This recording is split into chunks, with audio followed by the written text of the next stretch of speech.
welcome back to my channel. So as you can see, I have a new background type thing, and still working out some kinks in placement and stuff like that. I need to find a more stationary place to do my YouTube stuff. So that's a work in progress with all of this stuff. But last week, I'm looking because I keep notes. That's my heater, just so you know. I'm in my bedroom. But last week I talked about, I think, the first couple of days after Emma was taken or removed from my care. This week, honestly, you guys, I dropped the ball and did not come up with anything, so I'm honestly winging it. I will try and keep it short, sweet, and to the point, of course. I'm working on that always for you guys because I know I am a serious talker. I get off topic, all kinds of stuff. So yeah, I guess I will just talk about, I guess, the whole process of everything. I think the biggest thing with how everything was handled with my CPS case, it was not handled properly. So when I filled out paperwork at the CPS office, I had put down her biological father because he was paying child support. I found out after the fact that I could have put Jonathan, because for the last 2 years he's not been able to see her. He has talked to her, which hasn't been supposed to, which I don't know why. I feel like it's just because they wanted to break that bond between them. She does call him daddy even to this day. Like today, she saw a video of him on Christmas, like on the 25th of this month. She just saw it today and she cried, you guys. She's still, to this day, 2 years later, after barely speaking to him, and every once in a while, you know, seeing him on a video chat, to this day, you guys, she is still, that's daddy. I miss him. I want to come home to you. I want to come home to you and daddy. But for the past 2 years, he has not been able to see her. And that is because CPS wanted to pin everything onto him. Even though we were both of us were being charged with the same crime, like, because I had 2 different cases. I had the family law side and I had the criminal side. So we were both being charged with felony child abuse on 2 counts. And that's for another story, or another day. But they wanted to say that it was all him. They wanted me to say that it was all him, that I just let it happen. And from day one, nothing happened. I always told them, you know, nothing happened. Nothing happened. I didn't abuse my daughter. I didn't do this. He didn't do this. And they didn't want to believe what I was telling them. Even from the criminal court, because we both did get arrested, like I said. We bailed myself out, but like I said, we didn't have enough to bail him out. And so he stayed in jail. So when he got released on OR, even the DA said that they didn't want to break up the family, that she was okay with him getting visits, and the judge even wrote on his OR paperwork that yes, it was at the discretion of CPS, but he was allowed visits. They were okay with visits. But he hasn't been able to. And so, you know, for the past 2 years, little over 2 years, he hasn't been able to even physically talk to her or physically see her, like face to face. And so, you know, they were trying to pin it all on him and try and get me to say stuff and all kinds of things from three different social workers, but 4 if you want to count the adoption social worker that we're dealing with now.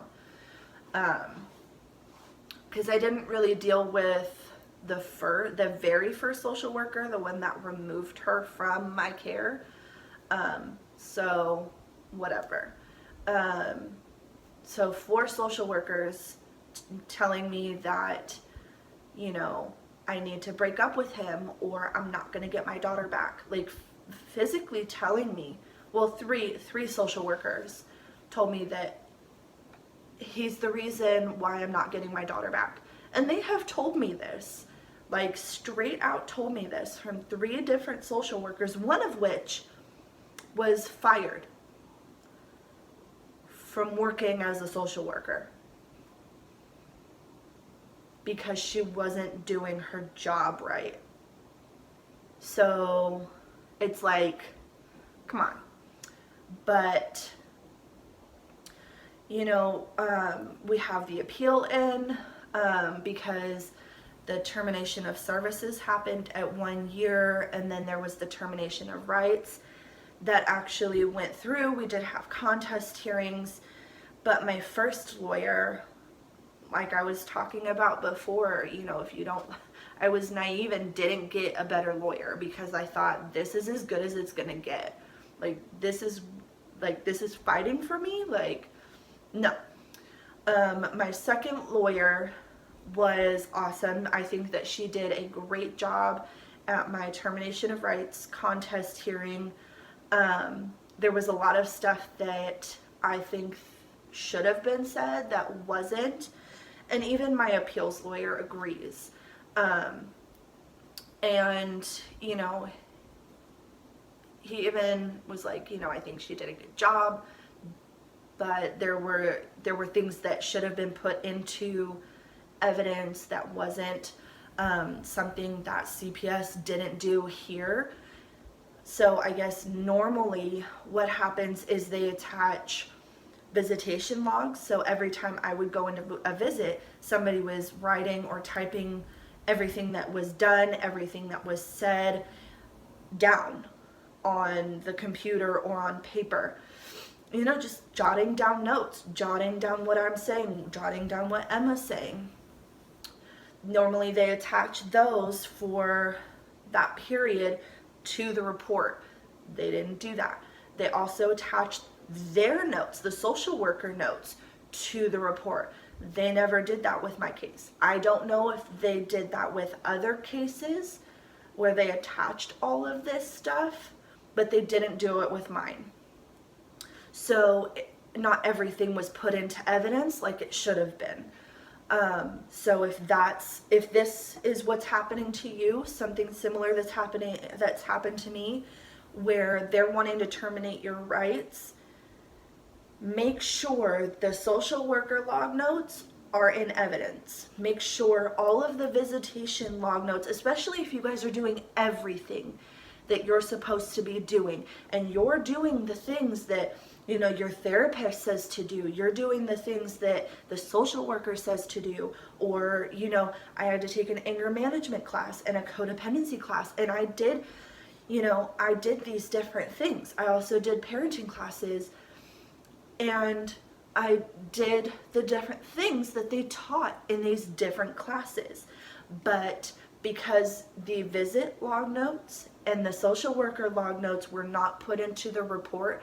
The judge didn't see those starting out, so I should have put them in evidence when everything, again, I didn't know these things, but make sure the social worker log notes and your visit log notes are put into evidence every single time. And oh, I get so worked up about this stuff, you guys. It's crazy. My mother-in-law is the same way. We can go hours talking about this stuff and just go over and over and over the same different things. And it just pisses us even off, like pisses us off even more as we go. But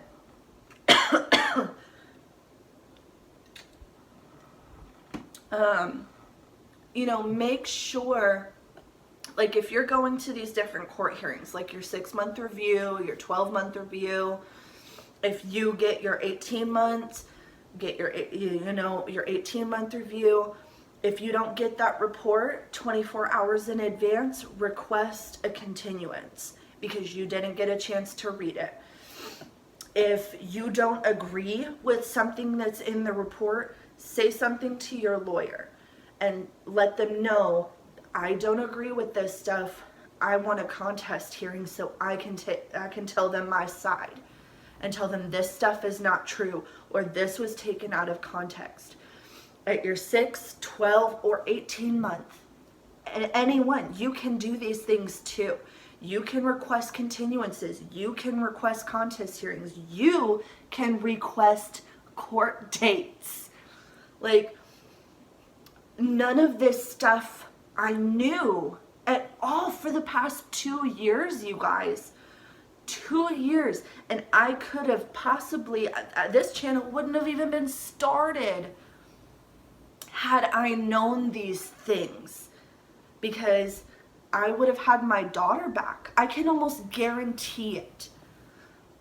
I'm getting worked up. So, you know, just make sure you question everything. You know, request different things if you need to. Request continuances, request court dates, request, you know, just you can ask the judge or have your lawyer ask the judge, did you get the social worker log notes? Did you get the visit notes? Because if they say no, you can request that they read those notes, because that can make a huge difference. Because that's what my appeals lawyer is trying to do now, is to get all of these different notes put into evidence, because it would have made a difference in everything, in every single court date. It would have made a huge difference. The judge would have seen my progress. County council probably would have seen my progress, because all they get is the same report that you get and that your lawyer gets, that the judge gets. So if you can ask, did you get the visit notes? Did you get the social worker log notes? If they say no, say, I want a continuance and I would like you to read those. Because that can be the difference between another 6 months and getting your child back, or your termination of services and getting your child back, or even your termination of rights and getting your child back. It can make a huge difference. And had I known this a year ago, guys, this wouldn't be happening. You know, I wouldn't be talking to you. I wouldn't be letting you know the mistakes that I made. That I didn't question things like I should have, with my lawyer, with the social worker, with so many different people that are involved in this. Question things. That is the biggest thing. If your lawyer doesn't do shit for you, request a new effing lawyer. Like, these, it just blows my mind that people in my town have screwed me over just to keep my child away from me. But I think the main things that I want you guys to take away from this is It's okay to request a continuance. It's okay to request that the judge look at certain things. It's okay to request a new lawyer. It's okay to do these things to make sure that you get your child back, especially if you're doing what you need to do.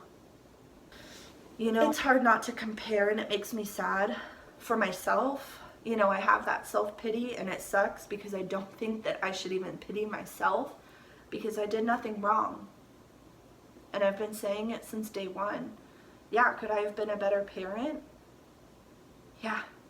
But how many of us could improve certain things in our parenting to be better parents?